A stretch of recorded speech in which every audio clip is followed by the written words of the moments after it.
हम सत्य ही बोलेंगे। अब सत्य के अलावा कुछ नहीं बोलेंगे। और सत्य बोलने में कोई भार थोड़े है कि कोई भार ढो रहे हैं।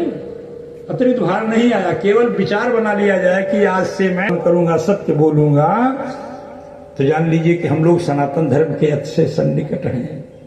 हम गायों का पालन करेंगे, गौ सेवा करेंगे, तो जान लीजिए कि हम सनातन के अतिशय सन्निकट हैं।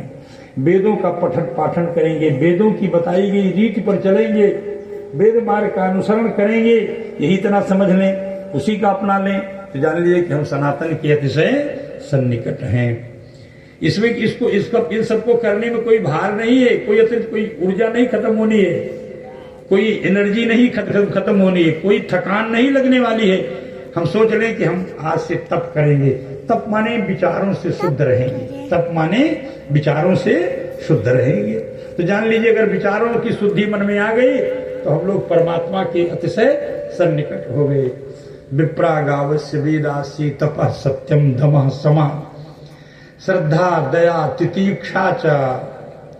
हम किसी की कोई वस्तु लेने की मन में कोई इच्छा नहीं करते, तितीक्षा लेने की कोई इच्छा का अभाव। कर्तव्य से आज से हम एक नियम बनाएंगे कि हम अपने घर में रोज अपनी वेदी पर 3 बार अगियार करेंगे, 3 बार करेंगे। देखिए कोई जरूरत नहीं है कि रोज इतने अगियार करो। जो घर में हमारे बुजुर्ग हैं, महिलाएं हैं, माताएं हैं, दादी काकी हैं, या घर में कोई स्त्री बहू ही है, अगर पहले स्नान करती है तो थोड़ा लकड़ी इकट्ठी किए रहे, कपूर लगा के जला दिया, बन गई। 3 बार गुड़ घी बना लिया, थोड़ा इतने लिया, 3 बार कीजिए। ओम अग्नये नमः स्वाहा। कोई मंत्र याद है? ओम नमो भगवते वासुदेवाय स्वाहा। गायत्री मंत्र याद है तो गायत्री मंत्र बोल करके स्वाहा। 3 बार करो, 5 बार करो, 10 बार करो। ये कोई आवश्यक नहीं है कि इतनी हवन करोगे तभी नहीं। 3 बार करोगे, 5 बार करोगे, 10 बार करोगे, तब भी वो फायदा करेगा। आप कहेंगे कैसे फायदा करेगा? 3 बार हवन करने से क्या फायदा होगा?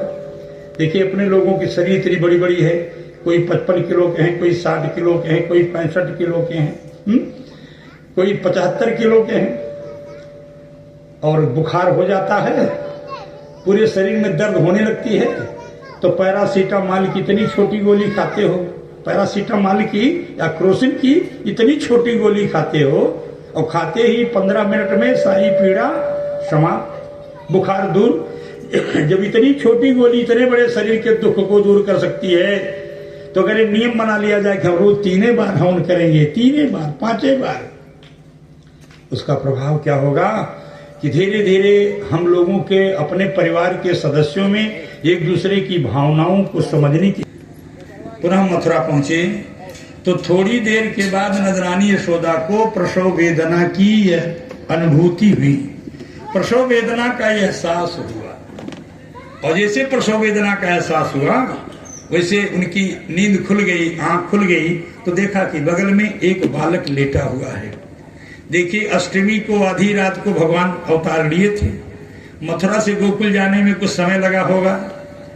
कुल मिलाकर के 4 बजे से लेकर के 5 बजे का जो ब्रह्म मुहूर्त हुआ करता है, उसी ब्रह्म मुहूर्त में नंदरानी यशोदा को प्रसव वेदना की अनुभूति हुई।